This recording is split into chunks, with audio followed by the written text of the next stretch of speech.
di Iya. belakang. Beliau yang paling aktif Pak mengkomunikasikan acara ini. Kita kasih tepuk tangan untuk Pak Hariponto. Yang kami hormati Saudara R. Dwianto Prihartono SHMH, Ketua Harian DPN Perhimpunan Advokat Indonesia Pradi beserta jajaran. Ketua Harian Pak ya, siap. Yang kami hormati Dr. Palmer Sitomorang ya, Ketua Umum Asosiasi Advokat Indonesia beserta jajaran. Pak Palmer, sehat Pak. Yang kami hormati senior kami, Saudara Dr. Magdir Ismail SHLLM, Ketua Umum Ikatan Advokat Indonesia IKADIN beserta jajaran. Sehat Bang. Yang kami hormati Saudari Dr. Enita Adia Laksmita SHMH, Ketua Umum Himpunan Advokat dan Pengacara Indonesia HAPI beserta jajaran. Siap. Yang kami hormati senior kami, Sesepuh Komisi 3 DPR RI, ya, Saudara Trimedia Panjaitan, Ketua Umum Serikat Pengacara Indonesia SPI beserta jajaran. Mana Bang Trimed? Waduh, makin muda kelihatan Bang. Yang kami hormati Saudari Siti Jamaliah Lubis SH, Ketua Umum Kongres Advokat Indonesia. Yang kami hormati Saudara Dr. Haji Teguh Samudra SHMH, Ketua Umum Federasi Advokat Republik Indonesia Ferrari. Hadir dengan 59 anggota sesuai dengan permintaannya. Terima kasih. Terima kasih rekan hadir di atas depan kita. Yang kami hormati Saudara Tommy Sugih SH, Caretaker Asosiasi Konsultan Hukum Indonesia AKHI beserta jajaran. Siap. Yang kami hormati Saudari Maria Salikin SH, Wakil Ketua Umum Ikatan Penasihat Hukum Indonesia IPI beserta jajaran. Ya Bu.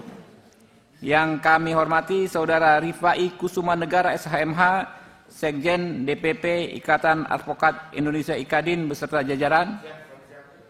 Siap. Ada saudara kami Pak Aldwin Rahadian, ya. Ini advokat senior sekarang, bukan advokat muda lagi. Ada senior saya, guru saya, Saudara Karel Tikwalu. Iya, makin muda aja nih Pak Karel. Sehat terus ya Pak Karel ya. Ya teman-teman semua, pokoknya hadir. Abangku, sehat semua. Oh ya. Pertama-tama, marilah kita panjatkan puji syukur kehadirat Allah Subhanahu wa Ta'ala, Tuhan yang Maha Kuasa, karena atas perkenannya kita bisa hadir di acara hari ini, ya, dalam keadaan sehat walafiat. Menurut laporan sekretariat, quorum sudah terpenuhi. Saya mohon perkenan rapat ini kita nyatakan terbuka untuk umum. Sepakat? Kami menyampaikan terima kasih kepada pimpinan dan anggota Komisi 3 DPR RI dan perwakilan lintas organisasi advokat pendukung pengesahan RUU KUHP beserta jajaran dan kesediaannya menghadiri rapat dengar pendapat umum pada hari ini. Perkenankan kami menyampaikan agenda rapat hari ini, ya. Yang pertama, satu, mendengarkan masukan pernyataan sikap terhadap RUU Kitab Undang-Undang Hukum Acara Pidana KUHP. Kemudian ada tanggapan dari rekan-rekan, ya. Lalu yang ketiga, penutup. Saya mohon perkenan rapat ini kita akhiri pukul 15, bisa disepakati? Hadirin yang kami hormati, sesuai dengan pasal 73 dan 74 Undang-Undang MD 3, DPR dalam melaksanakan kewenangan dan tugasnya berhak memanggil setiap orang secara tertulis untuk hadir dalam rapat DPR dan setiap orang wajib memenuhi panggilan DPR tersebut. DPR juga berhak memberikan rekomendasi demi kepentingan bangsa dan negara. Dapat kami sampaikan bahwa DPR RI saat ini sedang menyusun dan membahas rancangan Undang-Undang Kitab Undang-Undang Hukum Acara Pidana RUU KUHP. Untuk itu kami merasa penting untuk mendengar masukan-masukan pernyataan sikap yang sifatnya membangun, termasuk dari hasil evaluasi dan pengalaman ketika menjadi advokat dan organisasi advokat. Rekan-rekan, sebagaimana kita pahami, ya, bahwa profesi advokat ini adalah profesi yang mulia, di mana rekan-rekan advokat ini bekerja untuk warga negara yang bermasalah dengan hukum. Ya, kita paham sekali bahwa advokat ini kebanyakan dan bahkan hampir semua memang berangkat dari bawah, ya, mendampingi orang-orang yang tidak mampu, orang-orang yang susah. Sebagian kerjanya tahun-tahun pertama pro bono, full pro bono, ya, mendampingi orang yang bermasalah dengan hukum. Karena itu komitmen Komisi 3, ya rekan-rekan yang sudah disampaikan secara umum adalah kami berkomitmen memperkuat profesi advokat, ya. Kenapa rekan-rekan hal tersebut dilakukan? Itulah demi terciptanya hukum yang adil. Ya, dengan KUHAP ini, dengan rancangan undang-undang KUHAP ini, komitmen kita mengimplementasikan penguatan profesi advokat, kami harap bisa dimaksimalkan. Ya, yang hadir di sini tokoh-tokoh advokat semua, memang kalau dilihat memang ini high profile advokat semua. Tapi mereka ini adalah pejuang-pejuang yang membangun karirnya dari bawah semua. Ya. Kita tahu mereka banyak sekali kontribusinya, ya, membantu masyarakat, ya, menolong orang dan lain sebagainya, ya, tanpa perlindungan maksimal dari negara. Nah ini yang kita kadang-kadang miris, ya. Advokat kalau mendampingi kliennya, bicara pun nggak boleh, ya, menurut KUHAP yang lama. Jangankan menyampaikan keberatan, ya, memperjuangkan kliennya, bicara pun tidak boleh. Bahkan kalau posisi klien yang didampingi belum tersangka, mendampingi pun tidak boleh. Seringkali seperti itu. Ya, kita ingin perbaikan, di mana perbaikan ini komitmen kita tidak mengganggu kewenangan, tidak mengurangi kewenangan, tidak menggeser kewenangan aparat penegak hukum lainnya. Kita sepakat. Jadi kalau advokat lebih berdaya, advokat lebih berperan, bukan berarti aparat penegak hukumnya kurang perannya atau lebih tidak berdaya, tidak. Yang menjadi lebih baik adalah penegak hukum kita justru akan lebih berkualitas. Itu komitmen kita dan itu sangat masuk akal. Di negara manapun yang hukumnya maju, advokatnya, peran advokatnya sangatlah dihormati tanpa mengganggu kewenangan, peran, ya, tugas penegak hukum yang lainnya, ya. Apalagi kita komitmen kita, ya, pada reformasi, pada demokrasi, hukum alamnya sudah begitu. Kita mendorong profesi ini lebih kuat sehingga bisa melindungi warga negara yang bermasalah dengan hukum. Mungkin itu pengantar dari saya. Kami, ya, rekan-rekan advokat sudah mengundang mungkin hampir 60 elemen masyarakat terkait KUHAP ini menerima masukan, ya. Kami terima semua masukan masyarakat dan semua yang RDPU di sini kami tampilkan di website DPR RI. Jadi nanti bapak-bapak kan kasih bahan, ya. Selain ini rekaman live streaming anytime bisa diunduh, bahan yang tertulis juga anytime bisa diambil di website DPR.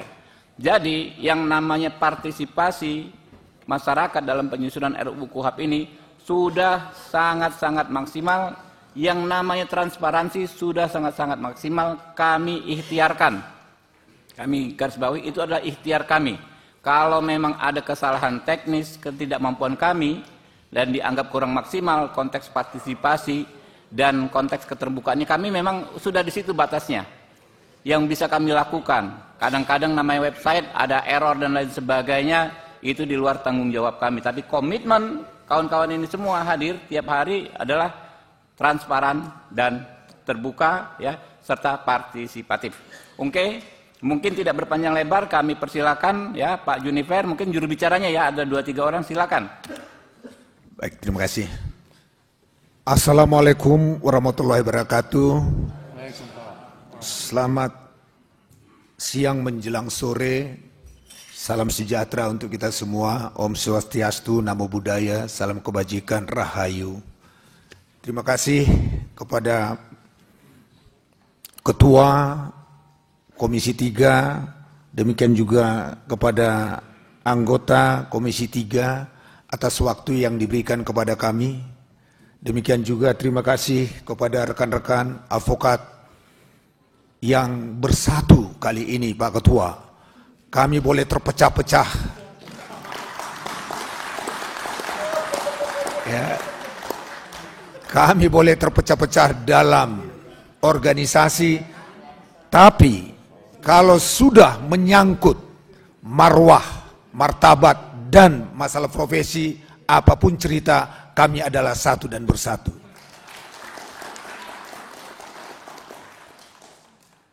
Khususnya Pak Ketua, kami ini rapatnya sangat singkat untuk acara ini.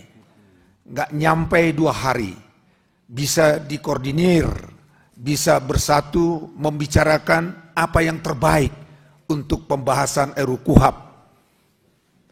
Ini kami bisa buktikan dari 13 undangan kepada kami, setiap organisasi berpartisipasi kuotanya 50 orang.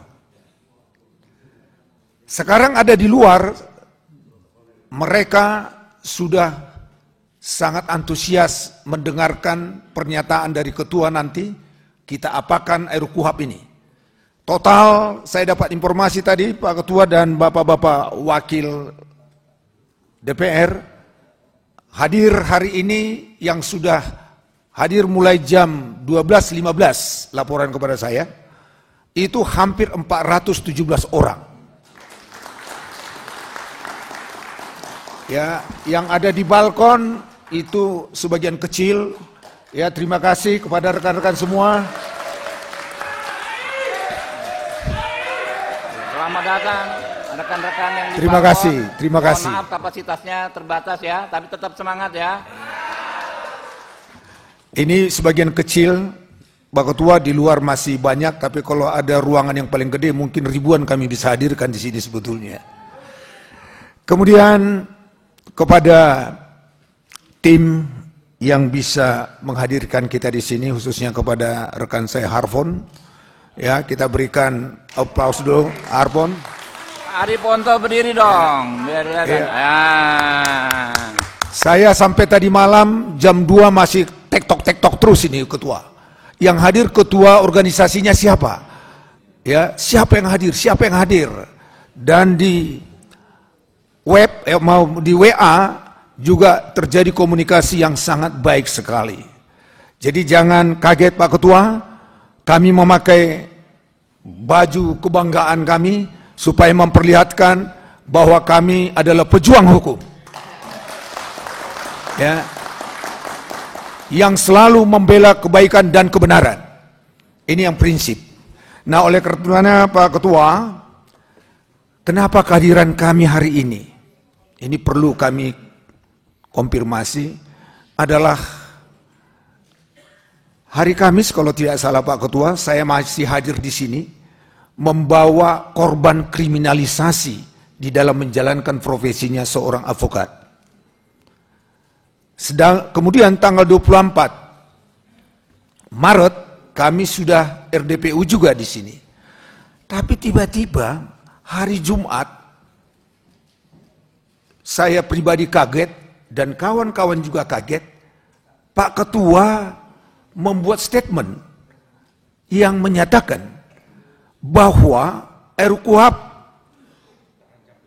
terancam tidak dilanjutkan, dan yang paling mengerikan akan dibatalkan.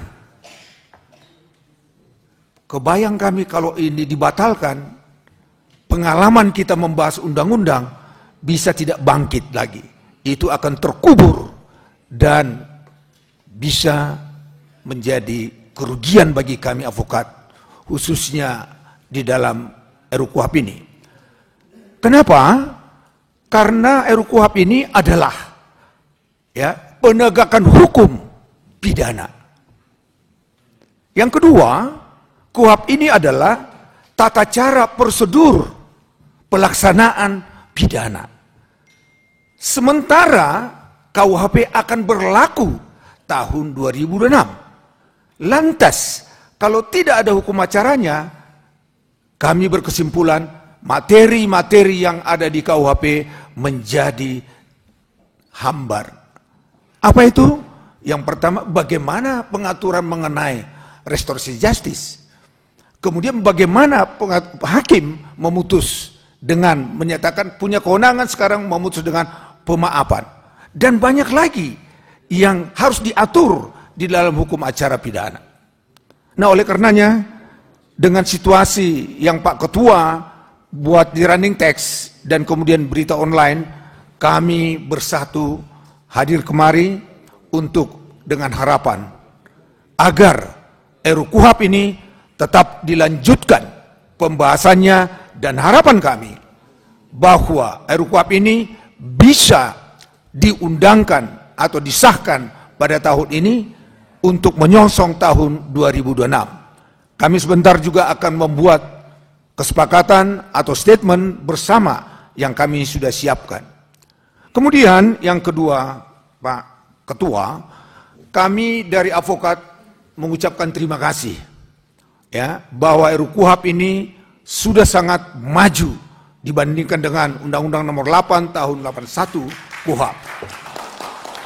Kami boleh catatkan menjadi referensi dan kami sampaikan kepada kita yang hadir di sini, ada catatan kami. Tetapi catatan ini masih sebagian kecil.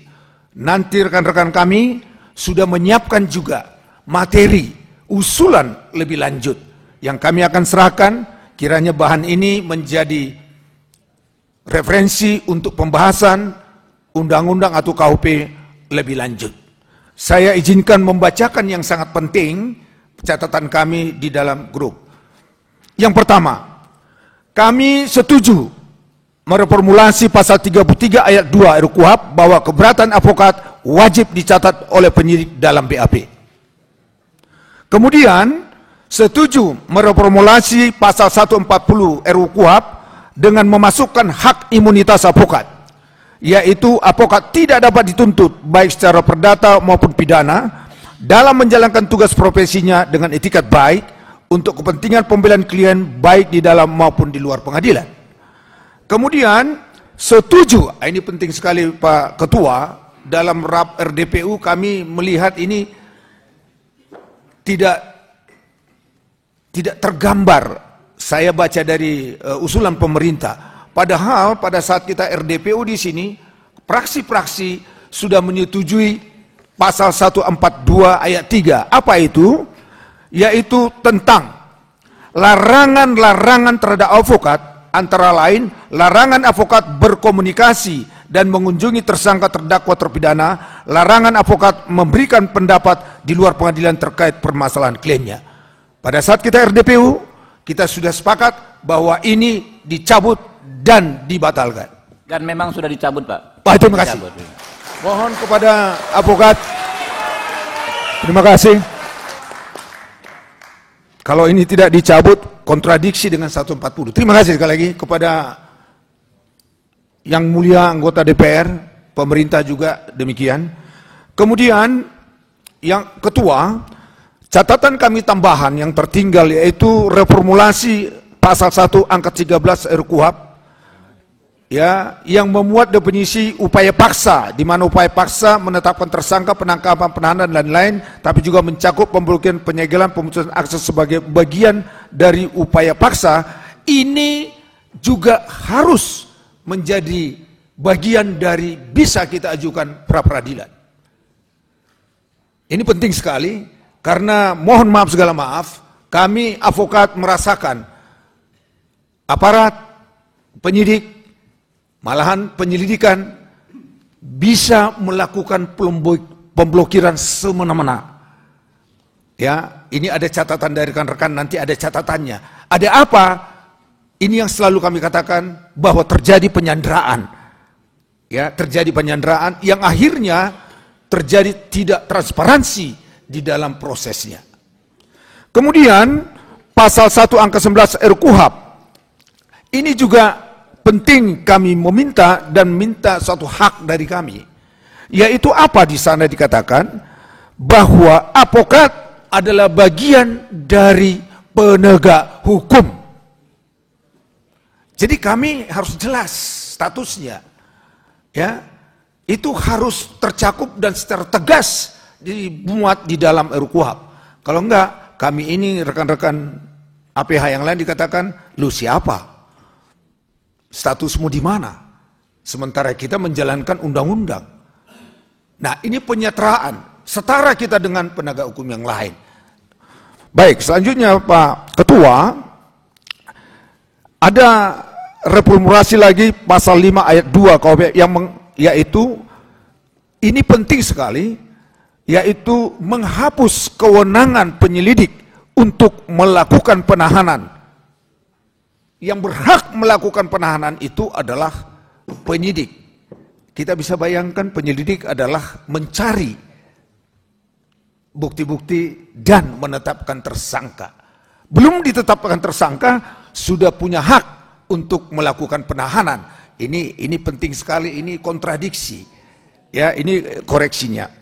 Kemudian reformulasi angka 114 pasal 151 angka 1 RKUHP di mana tidak hanya tersangka, pelapor, penyidik berhak mengajukan pra peradilan. Ini kelanjutan saya mengatakan tadi.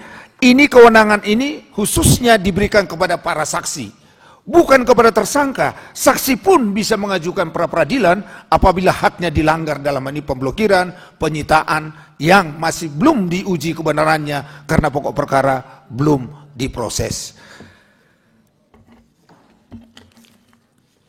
Ketua yang kami muliakan, anggota yang kami muliakan, ada yang sangat signifikan dan ini menurut kami harus tetap dipertahankan, dan inilah tidak terjadi rekayasa, tidak terjadi penekanan.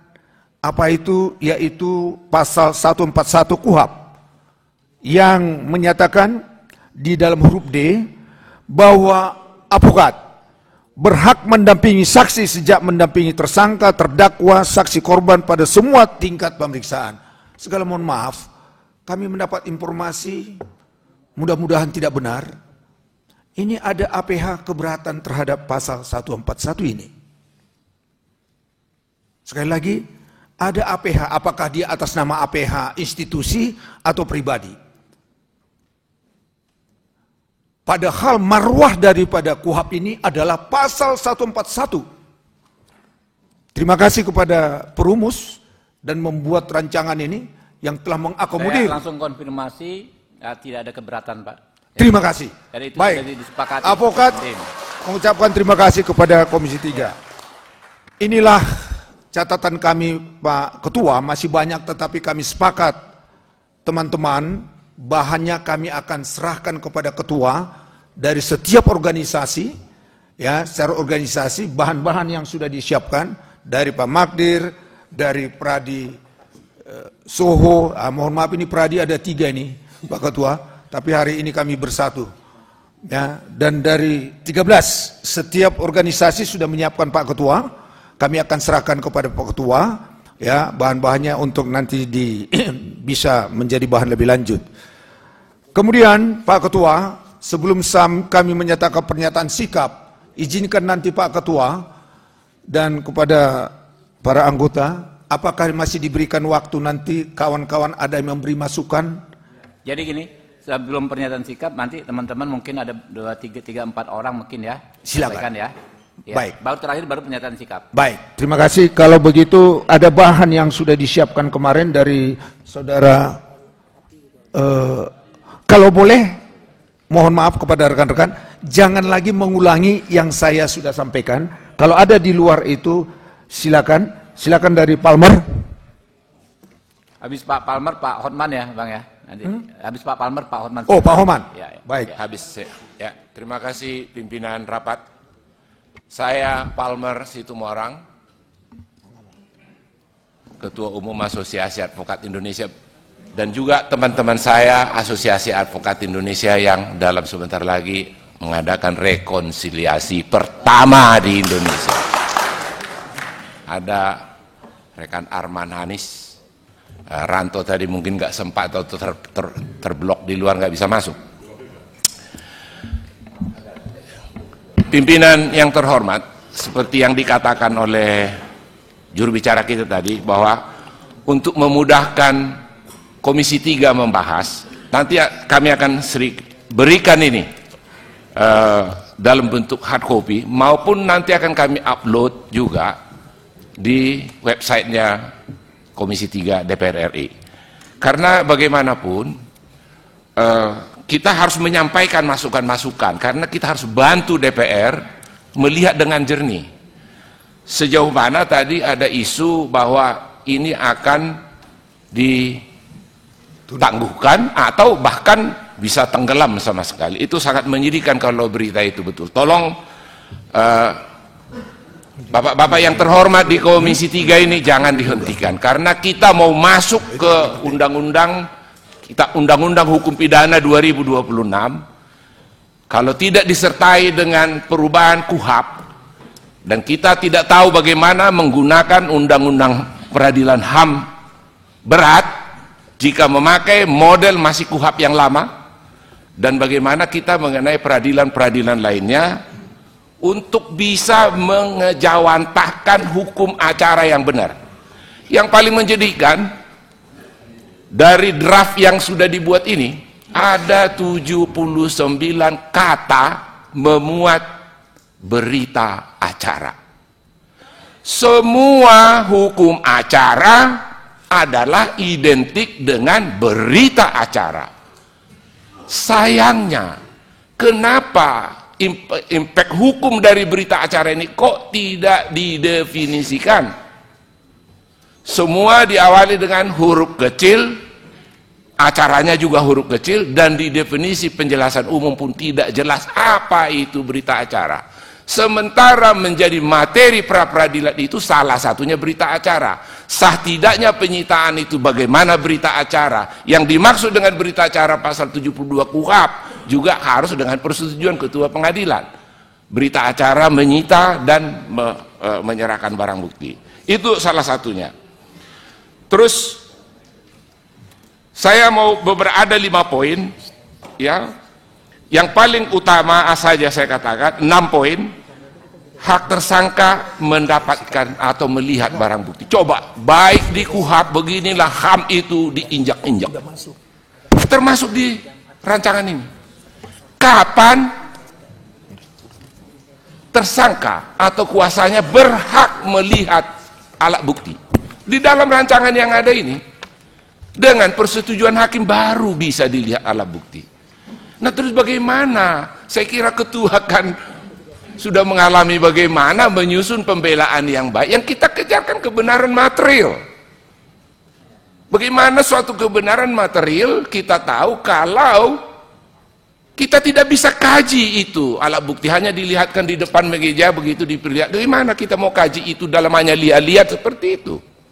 Tidak memenuhi persyaratan ilmiah, tidak memenuhi persyaratan logika umum, bahkan logika hukum, sama sekali tidak. Harus ada akses yang benar. Tolong nanti Bapak yang terhormat di Komisi 3 ini meninjau itu. Tolong ditinjau baik, karena hak asasi dari terdakwa adalah untuk mengetahui, mendengar. Bahkan itu sebenarnya tidak hal yang luar biasa. Coba ketika kita dampingi seorang klien, jaksa atau polisi memperlihatkan, benar nggak ini tanda tangan saudara? Artinya bisa diperlihatkan. Ya, terus yang berikutnya mengenai pra-peradilan. Ini pra-peradilan ini menjadi alat atau ruang bersekongkolnya termohon pra-peradilan, hakim, entah itu jaksa, entah itu polisi sebagai termohon. Kenapa? Saya mengalami. Bisa setelah didaftar 2 bulan sudah ditetapkan siapa hakim yang mengadili, tapi tidak disidang-sidangkan. Hanya menunggu pokok perkaranya naik. Nah, sudah dibahas ini dalam artian, di dalam rumusan sudah ada, dimasukkan tidak boleh naik perkara. Kalau tidak boleh naik perkara, berarti penahanannya akan habis dong. Bisa rusak itu hukum acara. Nah, terus saya mau tawarkan satu pemikiran baru. Sebenarnya hukum pidana kita tahu adalah hukum publik.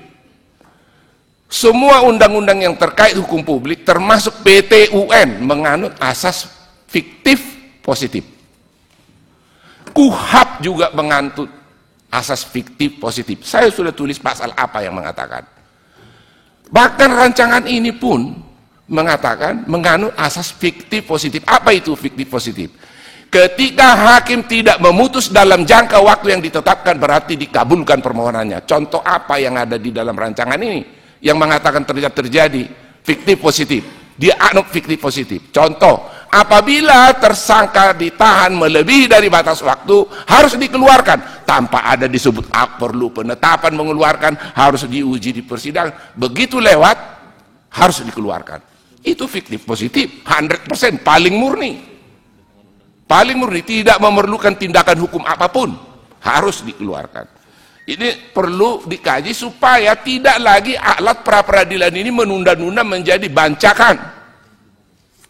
Pengalaman kita itu menjadi alat permainan, dan kasihan orang sudah mempersoalkan dari sebelumnya, hanya menunggu-nunggu bagaimana supaya batal demi hukum. Karena di dalam pasal 82D KUHP, apabila pokok perkaranya itu sudah disidangkan, maka gugur. Saya tahu di dalam draft yang RUU sekarang sudah diantisipasi, tidak boleh maju perkaranya. Pertanyaan saya, kalau tidak maju perkaranya, bisa juga senjata dari tersangka melama-lamakan sidang itu supaya masa penahanannya habis. Tak baik juga buat penyidik, tak baik buat jaksa. Harus diberlakukan adalah siapa yang memutus? Ya hakim. Hakimnya yang diberi sanksi. Dia harus memutus dalam tempo yang ditetapkan oleh undang-undang. Kalau tidak, berarti permohonannya dikabulkan. Itu berlaku di PT UN, itu berlaku juga di KUHP, terlaku di dalam rancangan ini. Boleh dipersingkat, ya, Pak Almor? Satu lagi, mengenai kewajiban menghadirkan saksi, memang disebut advokat di dalam draft rancangan undang-undang. Advokat boleh memohon, bahkan memohon saksi di persidangan itu harus dengan persetujuan hakim. Kenapa mesti persetujuan hakim? Bukankah hak tersangka menghadirkan alat bukti yang bisa membebaskan dia atau yang bisa meringankannya? Kenapa pengaturan tentang ini? Sejak kita di KUHP juga ada aturan mewajibkan polisi untuk memanggil saksi yang diminta oleh tersangka. Harusnya itu lebih tegas, bukan hanya di penyidik. Ketika di persidangan, dan faktanya ketika kita minta saksi di persidangan, katakanlah pegawai negeri atau pejabat negara yang kita panggil itu, yang kita minta, yang bersangkutan bilang, saya nggak bisa meninggalkan kantor. Paling tidak ada pintu memberi kewenangan kepada hakim atau kewajiban mengeluarkan surat panggilan sehingga yang bersangkutan berhak meminta izin dan persetujuan dari instansinya supaya bisa meninggalkan tempat kerja dan menjadi saksi. Saya kira itu akan kami serahkan nanti lebih lengkapnya perbandingan antara RUU dengan KUHP. Terima kasih, pimpinan. Lanjut Pak Hotman ya. Terima kasih. Langsung Hotman Paris. Terima kasih pimpinan Komisi 3 dan semua anggota Komisi 3 yang saya hormati. Saya datang karena diperintah oleh Ketua Komisi 3 harus datang. Ya, jadi ini perintah nih, suruh datang. Kebetulan memang ada beberapa yang mau saya suarakan. Saya memang selama 43 tahun sebagai pengacara mendominasi perkara-perkara raksasa bisnis. Namun dalam 10 tahun terakhir saya sudah membela rakyat kecil di Kopi Joni dan di Hotman 911. Sudah ribuan saya tolong, entah karena panggilan alam saya nggak tahu. Saya tidak mencari popularitas karena memang saya sudah populer. Yang pertama adalah waktu saya melihat Jokowi di BAP di Polda, pengacaranya duduk di belakangnya, itu sangat menyedihkan. Pengacara duduk di belakang punggung daripada yang diperiksa. Terima kasih kepada Komisi 3 yang telah memberikan hak kepada tersangka ataupun terlapor ataupun saksi untuk didampingi oleh pengacara selama proses pemeriksaan baik penyelidikan maupun penyidikan. Mudah-mudahan itu tidak berubah. Nggak berubah kan Pak? Kalau perintah Pak Hotman nggak berubah, nggak kita rubah. Ya kalau bisa diperinci lebih lanjut, karena memang itu sangat menyedihkan. Selama ini kita antar klien ke KPK, kita disuruh diduduk kayak patung di bawah. Pak Jokowi diperiksa, pengacaranya duduk di belakang. Itu sangat tidak ada harga diri pengacara. Yang kedua, Indonesia ini menurut Bank Dunia 194 juta penduduk miskin dari 280 juta. Berarti 194 juta tidak mampu menyewa pengacara. Jadi pra peradilan itu adalah salah satu kunci utama untuk mengetes apakah KUHP dan dilaksanakan dengan benar. Namun ketentuan mengenai pra peradilan ini masih terlalu umum. Hanya sebatas penahanan dan sebagainya. Harusnya ada pasal yang jelas-jelas mengatakan bahwa salah satu alasan pra-peradilan adalah apabila hak tersangka, saksi sesuai dengan ketentuan perundang-undangan dilanggar dan pelanggaran KUHP berhak mengajukan pra-peradilan. Itu akan sangat membantu untuk rakyat miskin terutama. Ya. Yang berikutnya adalah mengenai penyelidikan maupun penyidikan. Penyelidikan adalah ajang paling bagus bagi penyidik untuk cari rezeki. Yang datang ke Kopi Joni itu adalah kalau dia sebagai pelapor dalam penyelidikan SP2HP keluar, kasusnya dihentikan. Kalau dia sebagai terlapor langsung jadi tersangka dan tidak ada upaya hukum. Karena kalau masih dalam penyelidikan tidak ada upaya hukum, tidak boleh pra-peradilan. Pertanyaannya, apakah penyelidikan masih perlu? Kenapa nggak langsung ke penyidikan? Oke. Yang berikutnya adalah penyidik dan tersangka itu nggak beda dengan penggugat dan tergugat dalam perkara perdata, saling menggolkan dia punya dalil-dalil. Makanya sebaiknya dalam semua gelar perkara, dalam rekonstruksi, dalam otopsi, semuanya pengacara dikasih hak untuk ikut dengan bantuan profesional. Itu akan lebih fair, terutama waktu gelar perkara. Itu sangat perlu. Tapi yang paling saya fokus tadi itu adalah pra-peradilan itu ini terlalu umum. Justru inilah kunci daripada ngetes apakah hak daripada warga itu diinjak-injak atau tidak. Yang terakhir, sebenarnya banyak di sini titipan dari para profesor karena sudah ada tertulis. Satu lagi, Pak, hampir setiap perkara pidana, terutama yang tersangkanya berduit sampai PK, selalu ada ahli. Akan tetapi di Indonesia ini ahli tidak boleh bicara tentang fakta. Saya sudah mengikuti persidangan begitu banyak di Singapura, di arbitrasi maupun perkara pidana. Justru ahli itulah yang paling tepat memberikan pendapat analisa terhadap fakta. Dia yang tahu menerap teorinya terhadap fakta. Soal nanti apakah pendapatnya diakui oleh hakim, itu kan haknya hakim. Jadi sekali lagi, agar ditambahkan pasal bahwa ahli berhak memberikan komentar. Ini saya sudah alami langsung 10 tahun lalu di Singapura. Sekarang ini setiap orang PK mendatangkan ahli, tapi dia hanya kayak buat syair aja, ngomong no, habis itu selesai. Tidak pernah diterapkan teori-teorinya itu terhadap fakta kejadian. Itu akan lebih seru dan akan lebih mendalam mengenai kasusnya. Saya kira hanya itu aja. Tolong saya hanya fokuskan pra-peradilannya itu terlalu umum. Rakyat haknya terinjak-injak. Justru itulah kesempatan untuk menghentikan kasus. Jangan hanya soal sah tidaknya penahanan, tapi setiap hak daripada tersangka maupun saksi yang dilanggar menurut peraturan perundang-undangan ataupun yang melanggar KUHP berhak sebagai alasan pra-peradilan. Itu baru Komisi 3 menjadi pahlawan. Jangan lupa, yang datang ke Kopi Joni itu dulu-dulunya berkuasa loh Pak. Ada yang tentara, ada yang Komisi 3, ada yang DPR. Tapi ada waktunya bapak-bapak itu akhirnya pensiun. Pada saat itulah Anda tidak punya power. Pada saat itulah anak cucu saudara datang ke Kopi Joni mengemis-ngemis keadilan. Jadi kalau kalian bikin sekarang yang lengkap, Anda menjadi pahlawan. Terima kasih. Ya, silakan. Terima kasih. Kita berikan waktu kalau bisa to the point aja, Pak Magdir. Terima kasih. Terima kasih, Pak Juniper. Pak Ketua, kami sebenarnya IKADIN sudah menyiapkan secara keseluruhan mengenai penilaian kami ketika kami sandingkan seluruh pasal-pasal dari RUU ini dengan beberapa usulan dari pemerintah. Nanti kami akan serahkan ini. Meskipun secara khusus beberapa waktu yang lalu, kalau saya tidak keliru, kami juga sudah mengirimkan soft copy-nya. Akan tetapi pada kesempatan ini saya ingin ada beberapa hal yang perlu kami tegaskan. Saya tidak tahu apakah pembahasannya ini sudah dilakukan seperti apa di Komisi 3. Yang pertama mengenai soal saksi atau penyidik menjadi saksi dan juga menjadi ahli. Ini tolong betul dalam praktek kita sekarang ini itu yang sudah terjadi. Tolong mungkin Bapak-bapak di DPR, di Komisi 3 mencoba melihat itu. Itu pertama. Kemudian yang kedua, saya kira saya juga pernah menyampaikan mengenai soal unfit to stand trial. Khususnya perpanjangan penahanan dari pasal 99 ayat 1 itu dijadikan alasan karena katanya misalnya karena orang itu sakit sehingga dia harus juga ditahan. Karena misalnya karena ada kegilaan dari orang itu.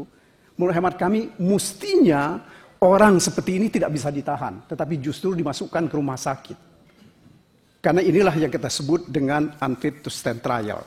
Kemudian kalau teman-teman tadi mengatakan soal pra-peradilan, yang menjadi persoalan pokok kita selama ini dalam praktek hukum kita, yang menjadi alasan untuk menetapkan seorang menjadi tersangka itu hanya dua. Kalau ada dua bukti permulaan, cukup selesai sampai di situ. Apakah bukti permulaan ini substansial, ya, dan memenuhi unsur atau membuktikan unsur dari pasal, itu yang tidak pernah dibicarakan secara baik. Jadi sehingga menurut hemat kami, kalau misalnya syarat untuk orang melakukan pra-peradilan, itu karena salah satu di antaranya kalau penetapan tersangkanya, karena misalnya bukti permulaannya itu yang pertama itu harus substansial, dan yang kedua relevan dengan pasal yang dipersangkakan. Bukan hanya sekedar dua alat bukti. Kemudian selanjutnya yang kami ingin juga minta perhatian dari Bapak-bapak dan saudara-saudara soal pemblokiran, ya. Pemblokiran terhadap apakah itu rekening atau juga bahkan sertifikat dan lain-lain, ini juga tolong diperhatikan betul, mestinya ada batasan. Apa batasan sesuatu itu bisa diblokir? Karena sepanjang yang praktek yang terutama terakhir-terakhir ini, ada uang perusahaan yang tidak ada urusannya dengan perkara atau yang sedang diperkarakan, itu diblokir. Akibatnya perusahaan-perusahaan itu tidak bisa membayar gaji. Sama Ferrari, Lamborghini disita. Nah, itu dia tuh. Itu yang 10 tahun lalu. Nah, itu yang kedua. Selanjutnya satu lagi yang menurut hemat saya yang tidak kalah pentingnya adalah mengenai PK. Larangan PK oleh kejaksaan. Karena saya ingat betul pas pada undang-undang kejaksaan itu ada haknya jaksa untuk kasasi demi hukum. Nah, kalau mereka sudah punya hak kasasi demi hukum, mestinya mereka nggak boleh lagi PK. Tetapi sepanjang yang saya ingat, kasasi demi hukum ini tidak pernah digunakan oleh Kejaksaan Agung. Selanjutnya yang kami juga minta perhatian adalah mengenai keterlibatan hakim pengawas dalam eksekusi. Bapak-bapak dan saudara-saudara, cukup banyak terakhir-terakhir ini, terutama perkara-perkara yang menyangkut uang banyak, ya. Eksekusi itu selalu ditunda-tunda. Bahkan ada perkara yang ditunda eksekusinya itu pengembalian, misalnya sudah diputuskan bahwa uang yang disita oleh penyidik atau penuntut umum tidak ada urusannya dengan perkara, tetapi ini tetap saja mereka sita menunggu karena masih ada perkara yang lain. Jadi menurut hemat kami ini tolong betul mendapat perhatian dari ibu-ibu, bapak dan saudara-saudara. Yang terakhir dari kami ingin juga dilihat secara baik mengenai pengawasan terhadap lelang. Ya. Lelang-lelang harta rampasan, ya, ini tolong betul, saya kira mesti ada aturannya. Sebab sepanjang yang kita tahu sekarang ini aturan terhadap ini tidak ada. Karena ini akan merugikan masyarakat. Saya kira itu yang Pak Ketua yang bisa saya sampaikan mengenai ini, nanti saya serahkan ke Bapak Ketua. Terima kasih. Ya, silakan. Baik, ada 1 menit. Ya, silakan. Terima kasih pimpinan, anggota dan seluruh pimpinan organisasi advokat yang hadir. Saya mau menambahkan satu hal saja, Pak Ketua, bahwa ada kemungkinan soal penyadapan akan juga menjadi bagian yang mungkin bisa masuk ke KUHAP atas keinginan berbagai pihak. Kami ingin menyampaikan bahwa ini harus sangat hati-hati karena akan berhubungan dengan soal-soal privat. Ya. Yang kedua, jangan sampai terjadi ada satu proses penyadapan yang dilakukan oleh pihak lain, kemudian itu digunakan atau dimanfaatkan untuk proses perkara pidana baik di tahap penyelidikan maupun penyidikan. Dan yang terakhir adalah juga jangan sampai terjadi bahwa hal yang dilakukan mengenai tindakan penyadapan itu sebelum ada proses penyelidikan itu dilakukan dan kemudian digunakan pada saat melakukan penyelidikan dan penyidikan. Jadi tambahan saya adalah itu, mohon agar sangat hati-hati soal penyadapan ini. Demikian, terima kasih. Jadi kalau penyadapan sudah jelas tidak kita bahas di KUHP, Pak. Ya. Baik, Ketua, melihat waktu, izinkan kami membuat pernyataan sikap bersama Koalisi Organisasi Advokat Pendukung Pengesahan RUU KUHP. Izin Ketua. Ketua, Izin. izin. Satu poin aja juga. Dari siapa? Masih ada? Juga kita pengen menyampaikan.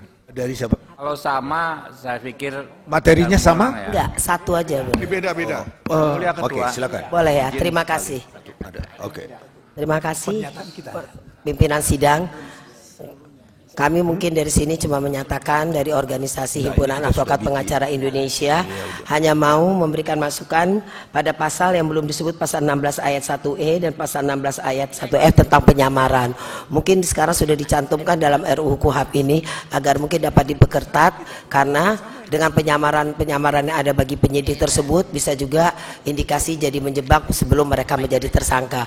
Mungkin hanya itu kami dari Himpunan Advokat Pengacara Indonesia, dan mungkin tambahan bahwa kami juga datang sesuai aturan 4 orang ke sini menghadiri bersama-sama, dan di luar juga ada juga sekitar 30 orang. Terima kasih pimpinan sidang.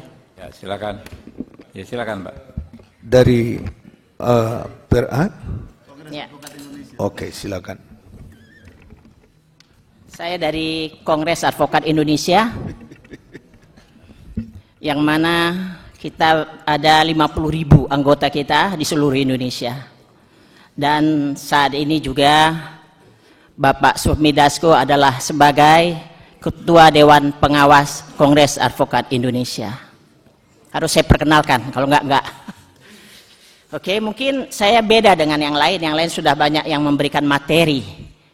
Ya, dan KAI juga sudah pernah memberikan materi, jadi kita tidak ulangi lagi.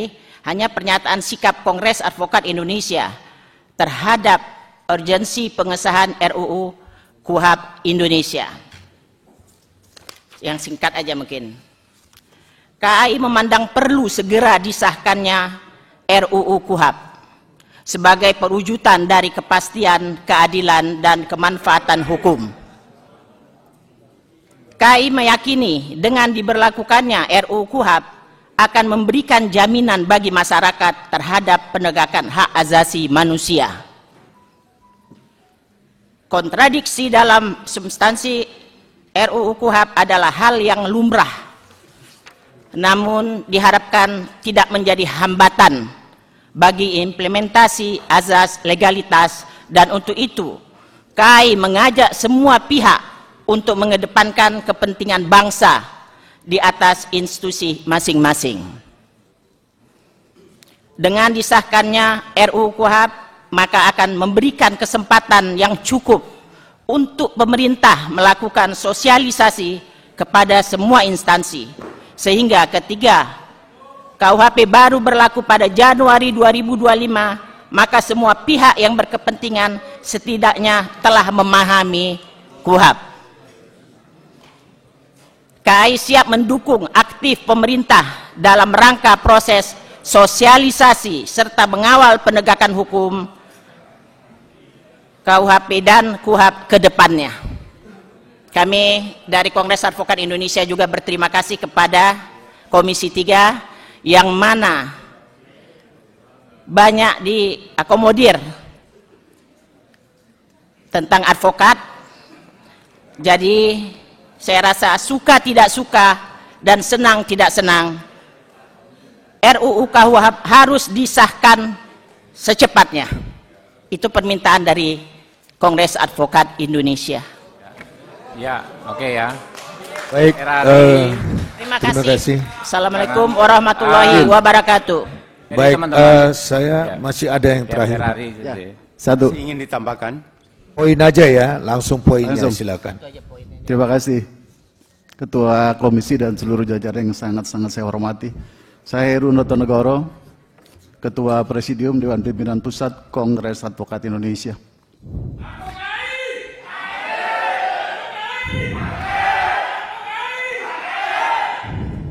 Saya langsung saja satu poin ini yang saya yakini tidak ada di rancangan undang-undang manapun untuk memastikan prinsip diferensiasi fungsional yang hakiki. Kongres Advokat Indonesia tetap mengusulkan substansi baru yang sebelumnya tidak ada dalam rancangan undang-undang KUHP maupun pada DIM pemerintah, yaitu hak penjaminan advokat yang diberikan kepada advokat selaku penasihat hukum dalam hal adanya tindakan upaya paksa terkait dengan penangkapan dan penahanan. Substansi ini mengacu pada prinsip para pihak berlawanan secara berimbang, sebagaimana yang dikenal dengan sistem adversarial yang harus menjamin keseimbangan antara hak penyidik, hak penuntut umum, hak hakim, dan atau hak atau kewenangan yang dimiliki tersangka atau terdakwa dan atau advokat dalam sistem peradilan pidana terpadu tanpa mengurangi kewenangan aparat penegak hukum yang lain. Selain itu, hal ini juga selaras dengan penjelasan angka Romawi 1 umum huruf G tentang penguatan peran advokat. Hal lain yang perlu kami sampaikan bahwa Kongres Advokat Indonesia pada dasarnya menyetujui untuk rancangan ini dilanjutkan hingga disahkan. Dan mohon dicatat bahwa kehadiran kami, para pimpinan advokat, tidak sebatas dijadikan stempel belaka. Terima kasih. Wassalamualaikum warahmatullahi wabarakatuh. Baik.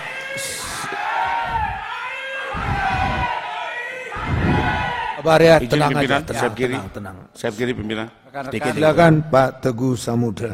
Terima kasih pimpinan yang saya muliakan dan Bapak Ibu yang saya banggakan, anggota Komisi 3 DPR RI yang telah memberi kesempatan kepada kami Teguh Samudra,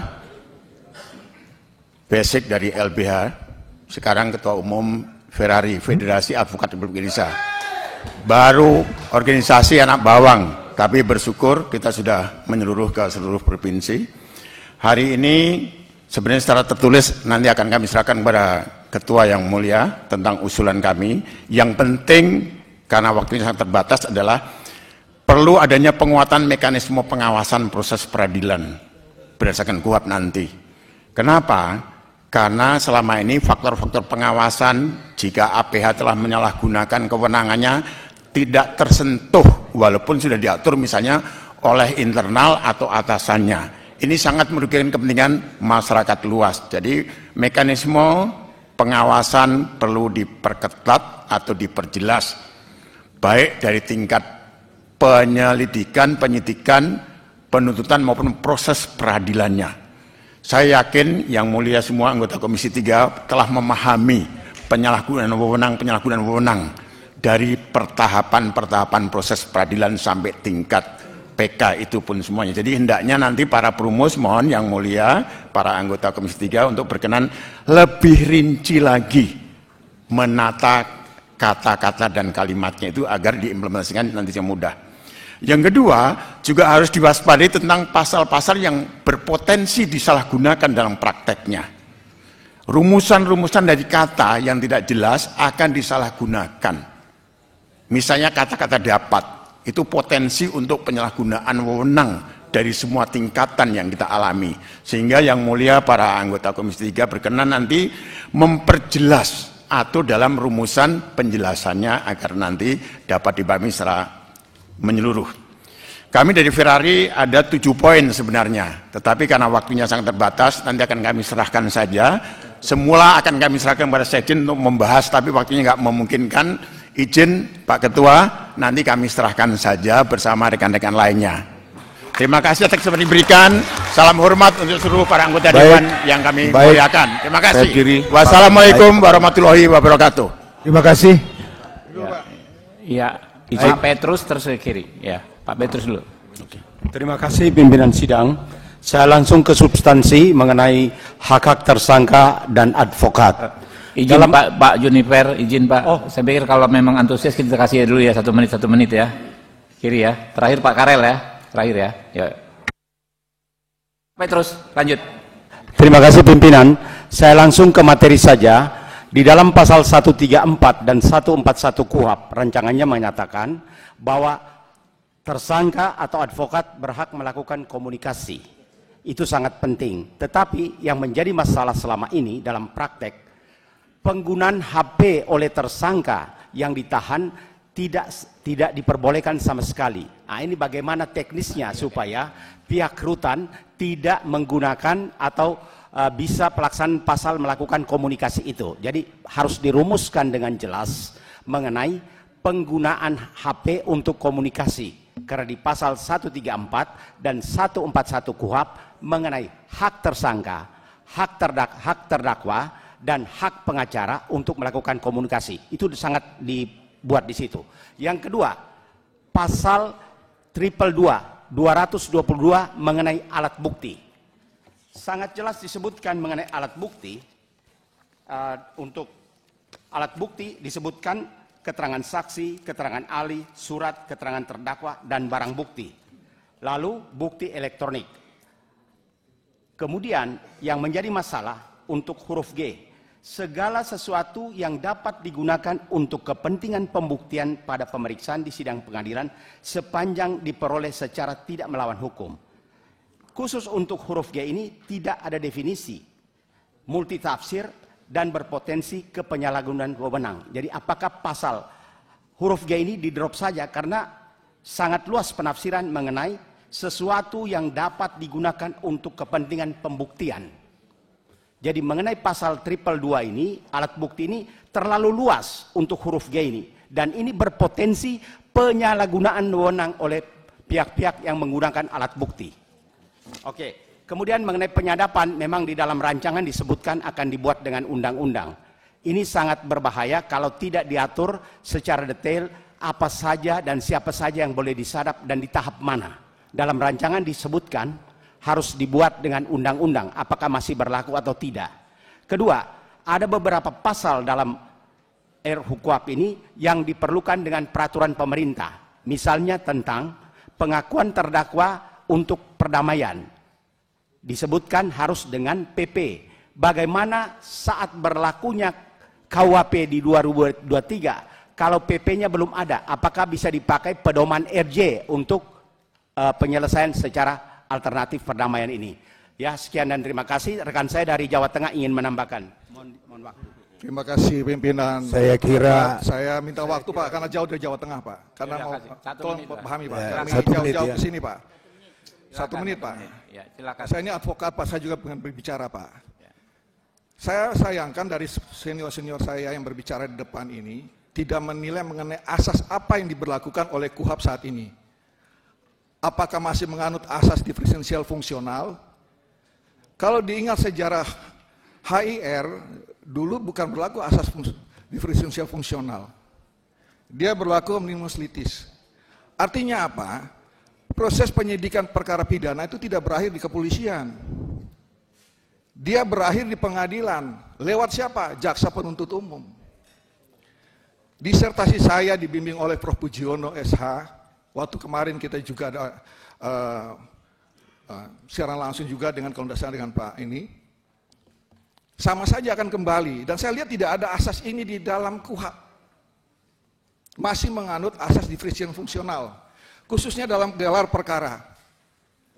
Beberapa gelar perkara yang saya ikuti waktu di Mabes Polri pun, walaupun hasil gelar perkara itu sudah dinyatakan tidak cukup bukti, tapi penyidik menyatakan saya cari bukti lagi. Itu asas diferensial fungsional yang kembali berlaku di dalam KUHP yang baru. Di dalam semua gelar perkara, saya sudah berulang kali ikut gelar perkara. Kenapa Komisi 3 Anda ajukan saja pada saat gelar perkara itu JPU sudah terlibat di situ? Sehingga tidak terlalu lama-lama. Kalau di Amerika, ada tersangka dia langsung disidangkan. Ada pelanggaran hak asasi manusia dalam KUHP yang lama maupun yang baru ini. Seorang tersangka bisa ditahan sampai 3-4 bulan di tingkat penyidikan. Padahal seharusnya berdasarkan di Amerika, Dia datang langsung dia disidangkan. Jadi yang ingin dicapai oleh kita agar klien kita selaku tersangka itu segera dihadapkan ke pengadilan. Tidak ditahan berlama-lama di kepolisian apalagi di kejaksaan. Izin Ketua. Sebentar dulu, belum selesai. Saya punya hak bicara di sini sebentar, Pak. Izin Ketua. Ya, sebentar. Karena banyak yang harus di sini. Ya, kita udah paham maksudnya. Baik. Udah paham. Terima kasih. Saya mau bicara dulu, Pak. Belum selesai, Pak. Tolong, saya juga rakyat di sini, Pak. Nah, jadi jangan saya punya hak berdebat. untuk berbicara juga, Pak. Pak, ya, saya kira baik. 1 menit, Pak. Jadi tolonglah kamu. Jadi tolong dihargai, Pak. Saya tadi tidak protes siapapun yang bicara. Saya hargai senior-senior saya di sini. Ya. Kita mau merubah negara ini untuk hargai HAM. Mari kita mulai, Pak. Di sini yang saya lihat, Pak, jadi Pak Ketua, ini belum final KUHP ini, saya anggap. Karena proses itu akan sama dengan KUHP yang lama. Oke. Itu aja, matur nuwun, Pak. Oke, terima kasih. Siap, terima kasih. Terakhir Pak Karel ya di sini ya, teman-teman ya. Kok sepakat ya terakhir Pak Karel ya dari. Sudah sepakat, baru nanti kan. Izin pimpinan, saya dari IKADIN, jadi IKADIN ada 2, tapi hari ini kita bersatu untuk menyongsong KUHP yang baru. Ada beberapa tambahan dari kami. Pertama, yang mungkin perlu ditambahkan adalah terkait pra peradilan pimpinan, ternyata belum ada hak pihak ketiga untuk mengajukan pra peradilan. Karena banyak sekali upaya paksa ini justru merugikan pihak ketiga, dan ini perlu ada salurannya, tidak hanya untuk tersangka. Yang kedua adalah terkait pemberian kesempatan pembuktian secara berimbang di persidangan. Seperti kita ketahui dalam perkara tipikor misalnya, itu hampir 5/6 persidangan dikuasai oleh kejaksaan. Kami hanya pembuktian 2-3 kali sidang, dan ini sangat menyulitkan dalam melakukan pembelaan terbaik. Untuk itu mungkin ini bisa diatur secara berimbang, termasuk sampai hari ini juga belum diatur di mana pembuktian surat itu diajukan. Sehingga hakim juga kadang punya selera masing-masing. Ada yang dilampirkan dalam pledoi, ada yang diajukan sebelum pemeriksaan saksi. Ini perlu ditegaskan di mana pembuktian surat itu dimasukkan. Yang ketiga adalah terkait alasan PK, kembali lagi kalau kami tetap memperjuangkan agar putusan yang saling bertentangan ini menjadi sebuah alasan PK selain novum. Karena seringkali karena putusan yang bertentangan justru sulit menjadi eksekusi dalam pelaksanaannya. Itu saja, terakhir beberapa ini kami serahkan kepada pimpinan, mungkin nanti pimpinan yang bisa mengelaborasi lebih lanjut, tapi kami tutup dengan quote dari politisi senior Amerika Joseph Gurney-Cannon, Bang Hinca, lebih kurang berkata, nearly all legislation is the result of compromise. Artinya hampir semua legislasi adalah hasil dari sebuah kompromi. Sehingga kami menolak aspirasi sekelompok pihak yang ingin membatalkan bahkan menghentikan KUHP yang sudah kita nanti selama 15 tahun terakhir. Sekian dan terima kasih. Ya, Pak Karel silakan terakhir ya Pak ya. Terima kasih Ketua dan anggota Komisi 3 yang saya muliakan. Izin, tadi hak imunitas dan punya peran setiap tingkatan untuk advokat itu sudah diakomodir teman-teman. Demikian juga terkait dengan obstruction of justice itu dikecualikan khusus untuk advokat yang beritikat baik.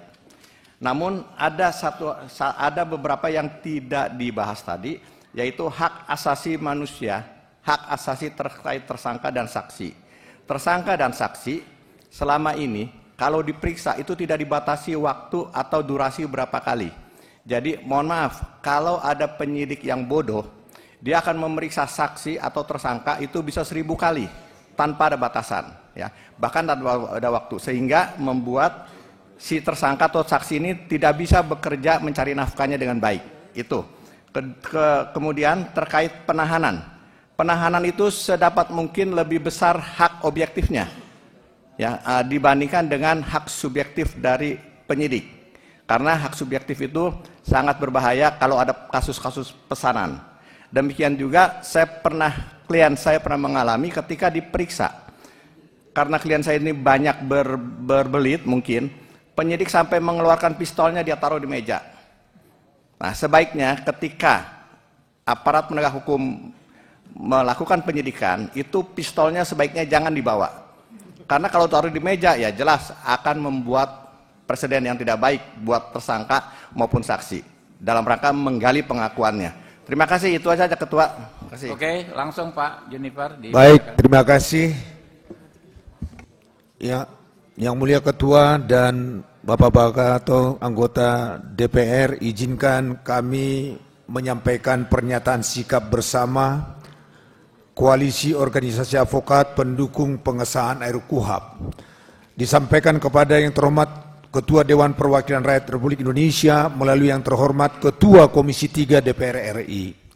Dengan hormat, kami yang bertanda tangan di bawah ini sebagai perwakilan dari Koalisi Organisasi Advokat pendukung pengesahan RUU-KUHP dengan ini menyatakan sikap dan pandangan bersama terhadap proses pembahasan rancangan Kitab Undang-Undang Hukum Acara Pidana yang saat ini berada dalam tahap sinkronisasi dan perumusan di Dewan Perwakilan Rakyat Republik Indonesia.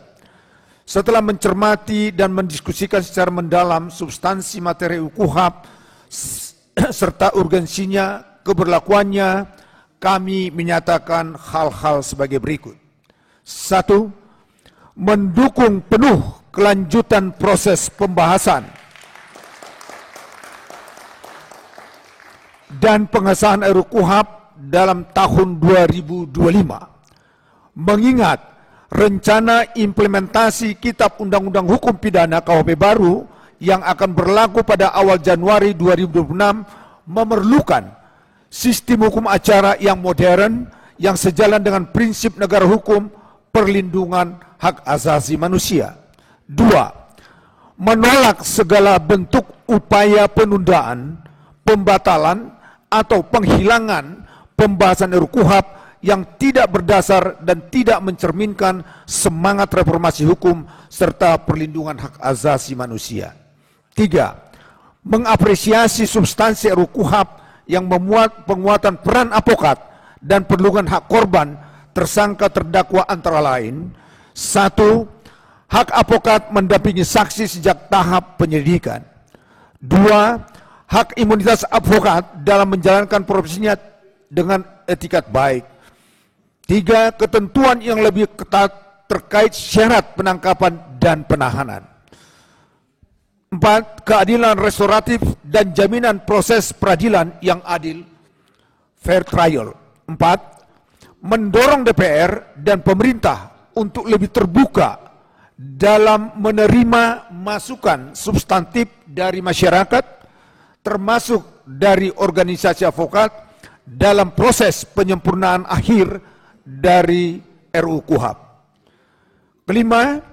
Menyerukan kepada seluruh fraksi di DPR untuk tidak tunduk pada tekanan kelompok-kelompok tertentu yang mencoba menggagalkan pembahasan dan pembahasan RUU-KUHP dengan alasan-alasan yang tidak dapat dipertanggungjawabkan secara akademik maupun konstitusional. 6. Menegaskan Koalisi Organisasi Advokat siap mengawal dan mendukung pengesahan RUU-KUHP secara aktif dan konstruktif sebagai bentuk tanggung jawab profesi dalam memperbaiki sistem peradilan pidana di Indonesia. Demikian pernyataan sikap bersama ini kami sampaikan sebagai bentuk kepedulian, partisipasi dan tanggung jawab moral kami terhadap pembangunan hukum nasional yang berkeadilan dan menjunjung tinggi hak asasi manusia. Atas perhatian dan komitmen DPR RI kami ucapkan terima kasih. Hormat kami, Koalisi Organisasi Advokat pendukung RUU-KUHP. 1. Saudara Hotman Paris Hutapea. 2. Junifer Girsang. 3. Saudara Riwanto Fihartono. 4. Palmer Situmorang. 5. Saudara Magdir Ismail. 6. Enita Adilaksmita. 7. Trimedia Panjaitan. 8. Siti Jamalia Lubis. 9. Teguh Samudra. Ke-10 Maria Salikin. 11 Rifai Kusuma Negara. Ke-12 AKHI Asosiasi Konselor Hukum Indonesia. Yang menandatangani adalah Ketua Umum, dan ini semua diketahui dan diterima dan setuju seluruh anggota yang berada di bawah organisasi yang hadir hari ini, dan hari ini ada 415 yang siap bersama kita. Demikian pernyataan bersama kami. Ada yang kelewat. Siapa? Kongres Advokat Indonesia. Tidak disebutkan dalam koalisi ini. Siapa? Kongres Advokat. Heru Notonegoro. Oh ya, Kongres mohon Advokat maaf, Indonesia. kesalahan saya tidak sebut Heru ada. Ya, ada Heru, mohon maaf. Ya, terima kasih. Baik, secara resmi kami menyerahkan ketua dan kemudian izinkan kami juga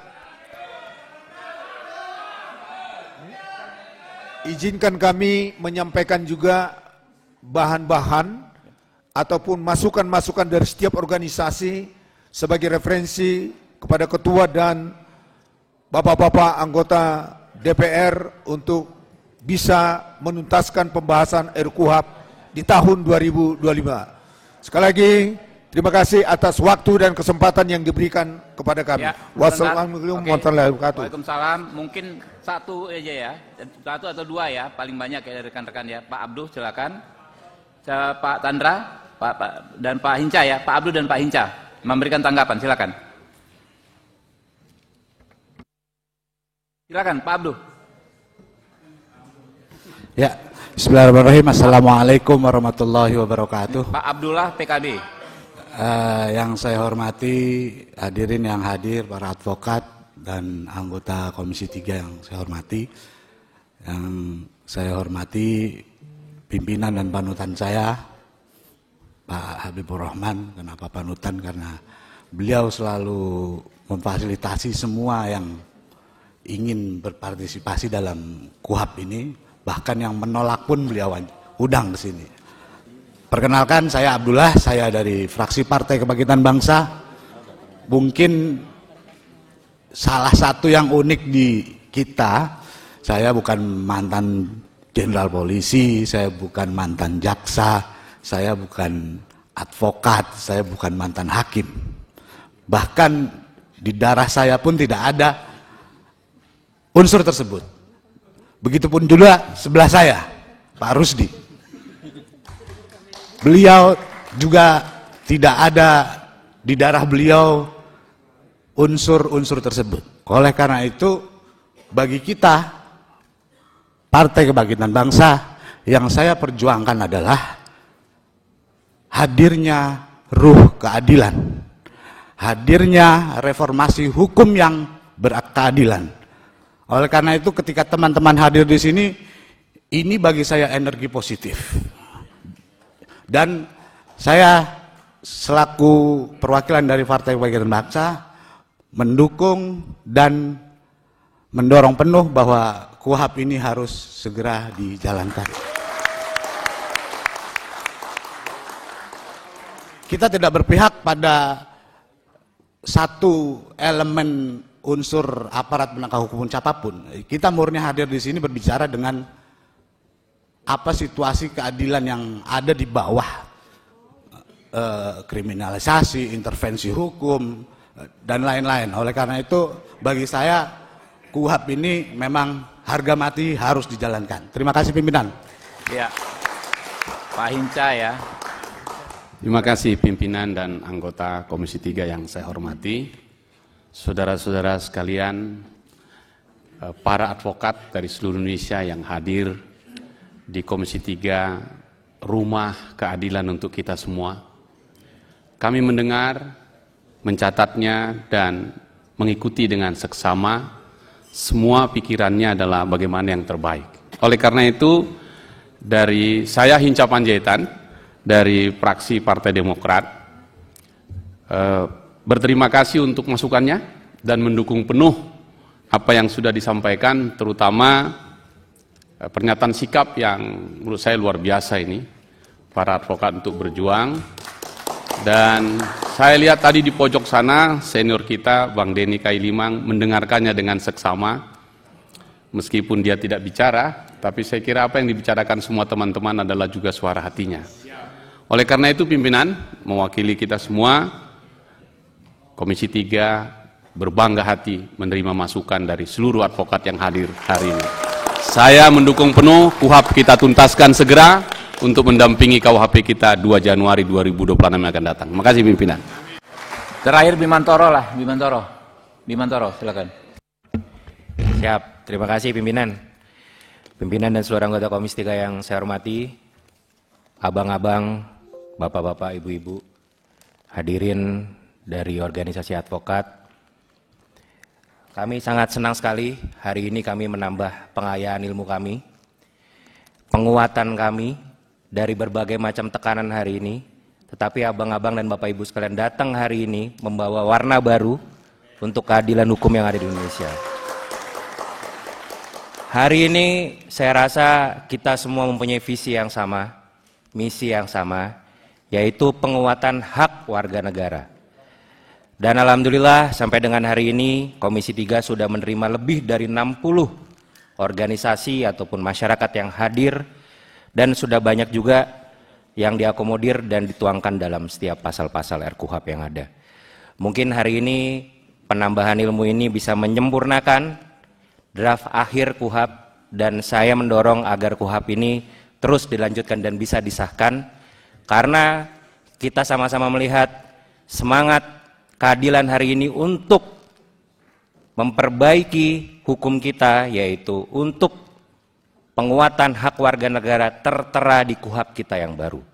Melalui penguatan advokat, pendampingan hukum, dan impunitas advokat, saya yakin tidak ada lagi ke depan warga negara yang terzolimi.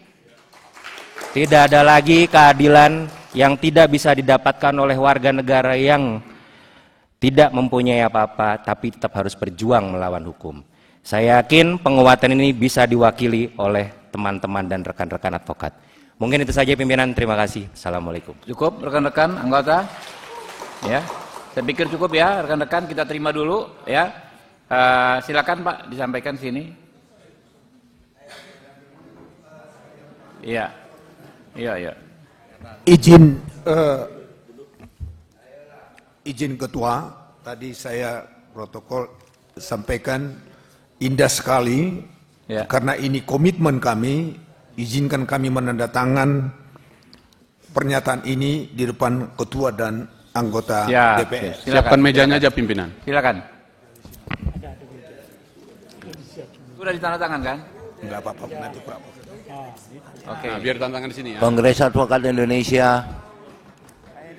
Pak Heru silakan. Silakan Pak Heru. Masing-masing kapoksi ya. Pak Heru.